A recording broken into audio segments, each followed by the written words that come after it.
good afternoon to you all, and I'll be speaking in very short, the nature and management of myopia.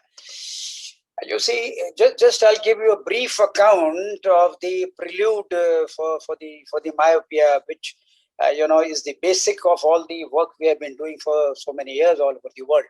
See, myopia is the most common refractive error and so prevalent that it has attracted the maximum studies worldwide. A recent study by National Eye Institute USA showed that the incidence of myopia in general population has grown from 25% to 45% in the last 1 decade. Nearly 100 million children and 1.5 billion people worldwide are myopic.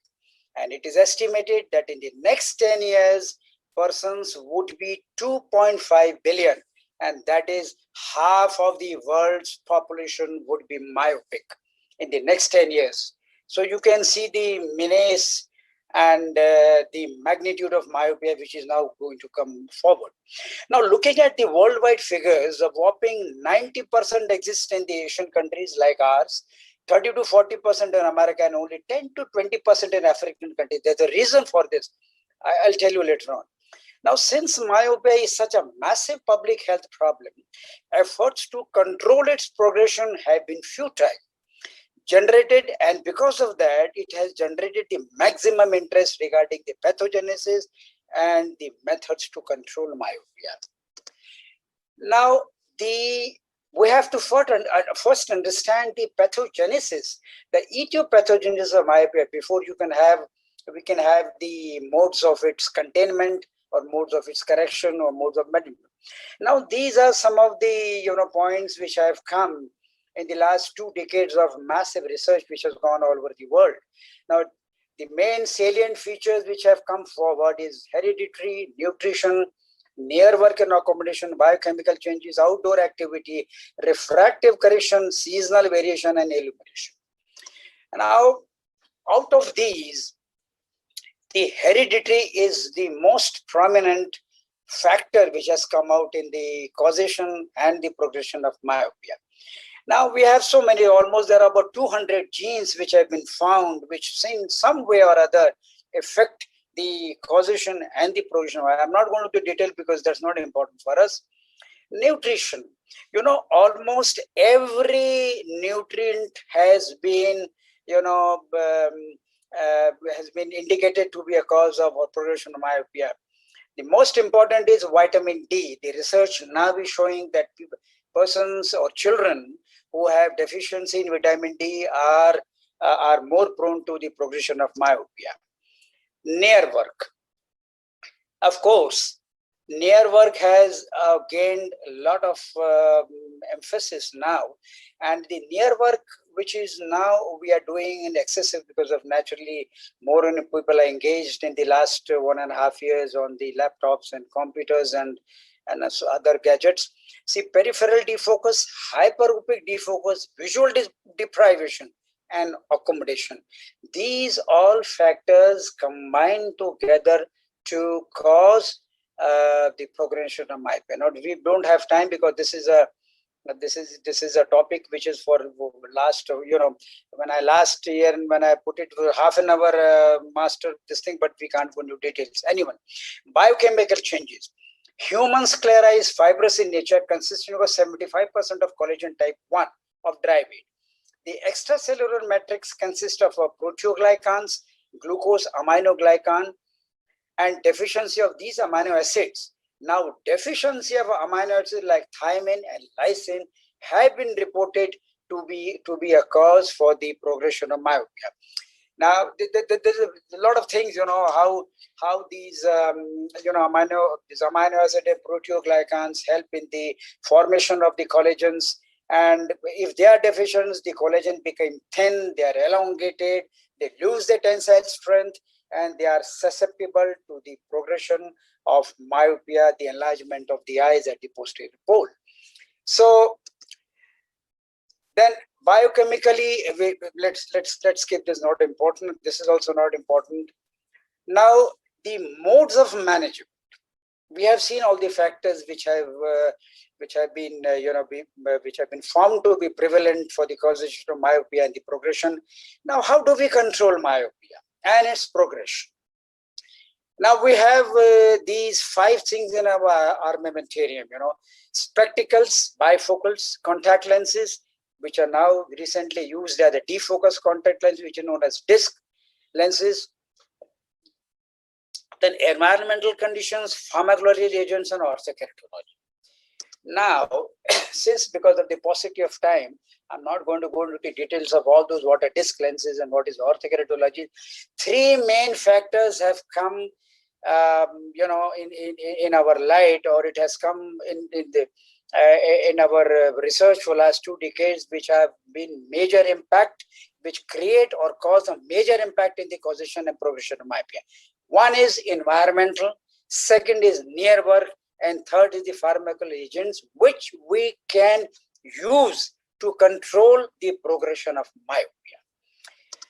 Now, the first and the foremost is the environmental factors. Now, how does environment help us? See, the human eyes, which have evolved over millions of years, were not programmed to do so much of near work. They were meant to see for distance only, as people were mostly wanderers, farmers, and roamed over mountains and pastures. So, the architecture of the eye was not programmed to do so much of near work. Now, near work has, it involves all the extraocular muscles, the accommodation, the illumination also, and all these have an impact. The exact mechanism of how these factors cause the progression of myopia we do not know yet, but the research, the experiments have shown that because of all these, the myopia progresses more strongly.